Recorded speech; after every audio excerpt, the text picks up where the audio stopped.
मेरे दिमाग में ऑलरेडी एक मैंने एस्टेब्लिश कर लिया है, एक प्रकार का डर या एक प्रकार का बायस या एक प्रकार का आंसर मैं लेकर बैठा हुआ हूं, तो मैं नहीं सोच पाऊंगा। I have to be free there.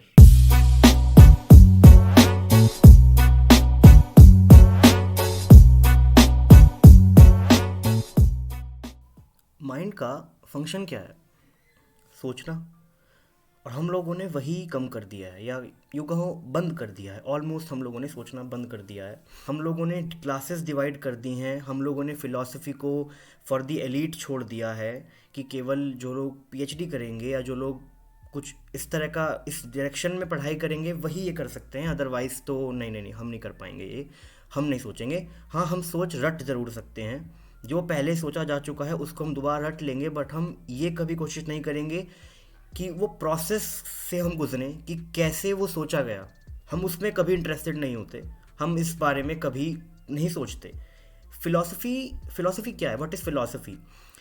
whenever there is no answer, no single answer to a particular question, philosophy takes its seat. जैसे कि कुछ भी आप क्वेश्चन ले लो, फॉर एग्जांपल जो सबसे ज़्यादा बेसिक क्वेश्चन हर जगह बहुत चलता है, इज़ देयर एनी गॉड? तो यहाँ पे कोई भी एक आंसर नहीं है। किसी और का बिलीफ हो सकता है गॉड है, किसी और का हो सकता है नहीं है, किसी और का कुछ थर्ड बिलीफ भी हो सकता है, कुछ भी बिलीफ हो सकते हैं। वहाँ पे कोई एक पर्टिकुलर आंसर नहीं है, तो वहाँ पे फिलॉसफी होती है। हमारे यहाँ ना प्रॉब्लम ये है, खासकर हमारे इंडिया में इस पार्ट में, कि हम लोग बहुत यूटिलिटी बेस्ड माइंडसेट वाले हैं। मतलब जब तक हम लोग को नहीं दिखता कि इससे फ़ायदा क्या है, तब तक मैं क्यों करूँ। लर्निंग में फ़ायदा ऐसे नहीं देखा जाता। Learn for the love of learning. And to give you some perspective, learning compounds. You ever heard of compound interest? इसी तरह सीखने का, आप जितना ज़्यादा सीखोगे उतना कंपाउंड होता चला जाएगा, और वो आपको कभी ना कभी वो बेनिफिट पक्का देगा। ठीक है, नॉलेज कभी वेस्ट नहीं जाती, बट स्टिल उस यूटिलिटेरियन माइंडसेट से बाहर आओ and learn for the love of learning. Now how to think और how to philosophise for that matter. देखो, एक रूल है कि कोई रूल नहीं है। तुम जब भी किसी रूल को लेके सोचने चलोगे कि मैं किसी टॉपिक के बारे में सोच रहा हूँ, मैं सोच रहा हूँ कि क्या भगवान है, और मेरे दिमाग में ऑलरेडी एक मैंने एस्टेब्लिश कर लिया है, एक प्रकार का डर या एक प्रकार का बायस या एक प्रकार का आंसर मैं लेकर बैठा हुआ हूँ, तो मैं नहीं सोच पाऊंगा।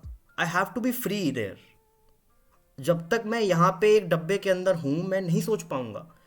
टू फिलोसफाइज और to think about something new, to think out of the box, first you need to know what is there in all the boxes.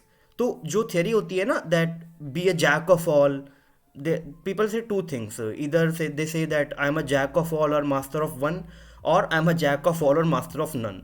तो master of one और none आपका अपने ऊपर है, बट jack of all होना बहुत ज़रूरी है। क्यों ज़रूरी है?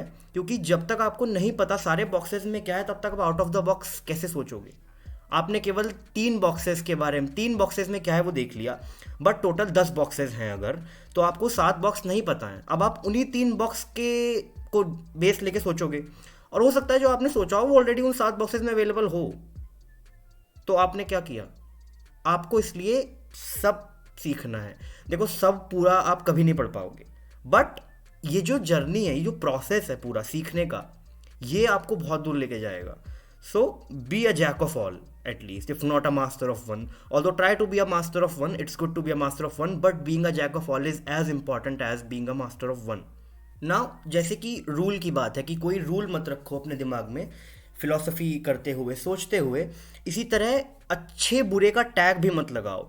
जब हम सेल्फ रिफ्लेक्शन कर रहे हों, हम अपने बारे में सोच रहे हैं, अपनी लाइफ के बारे में, अपने डिसीजंस के बारे में सोच रहे हैं, किसी भी चीज़ के बारे में हम सोच रहे हैं केवल, तो हम वहाँ पे अक्सर क्या करते हैं, गलत और सही के टैग्स खुद पे लगा देते हैं।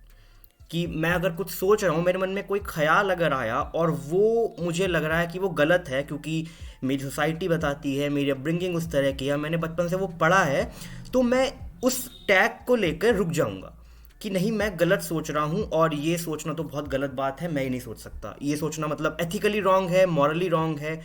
तुम सोच रहे हो, तुमने करा नहीं है। सोचने में तो फ्री हो जाओ। करने में फ्री होना ना होना तुम आगे देखो, पर तुम सोचने में भी फ्री नहीं हो। सोचने में फ्री हो जाओ पहले। तो ये अच्छे और गलत के टैग्स यहाँ से हटाओ जब आप सोच रहे हो। वरना तुम नहीं सोच पाओगे, कभी खुल के नहीं सोच पाओगे। जब तक खुल के नहीं सोचोगे तब तक आंसर्स तक नहीं पहुंचोगे। Now coming to the answers thing, देखो आंसर्स तुम्हें मिलेंगे तुम्हारे क्वेश्चन के, तुम सोचोगे, बट कोई भी एक आंसर तुम्हें नहीं मिलेगा कभी भी जो तुम कह पाओ कि हाँ इसे दीवार पर लिखवा दो, चनवा दो इसे कि यही सबसे सही आंसर है। नहीं मिलेगा, क्योंकि those questions are philosophical questions for a reason, there was no single answer to them. कोई नहीं दे पाया एक सिंगल आंसर, अलग अलग आंसर, अलग अलग पर्सपेक्टिव्स हैं। लोग आए, लोगों ने सोचा, अपना पर्सपेक्टिव दिया, सोचा, उसको प्रूव करने की कोशिश करी और फिर चले गए। उसका कोई एक सिंगल आंसर नहीं है, तो तुम्हें भी कोई एक सिंगल आंसर नहीं मिलने वाला। और रही बात ट्रुथ की, there is no one single truth, ठीक है। सारा ट्रुथ क्या है, इंटरप्रिटेशन ऑफ डेटा है। अब यहाँ पे थोड़ा और लंबा डिस्कशन आ जाता है कि इंटरप्रिटेशन ऑफ डेटा कैसे ट्रुथ है और क्यों कोई एक सिंगल ट्रुथ नहीं है।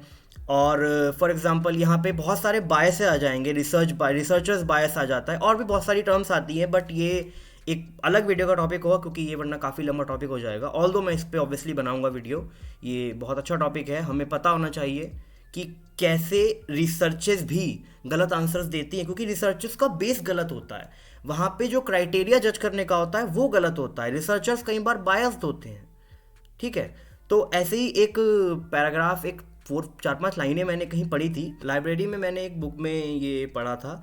This we do affirm that if truth is to be sought in every division of philosophy, we must before all else possess trustworthy principles and methods for the discernment of truth. Now the logical branch is that which includes the theory of criteria and of proofs.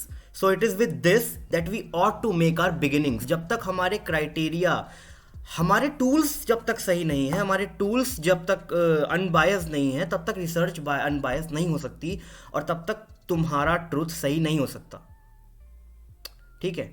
तो अब सोचने के journey पे निकलो, अपने दिमाग सही गलत के टैग्स हटाओ और सोचो। जिस लिए ये ब्रेन मिला है उसको उस लिए यूज़ करो, शायद कुछ नया निकाल पाओ।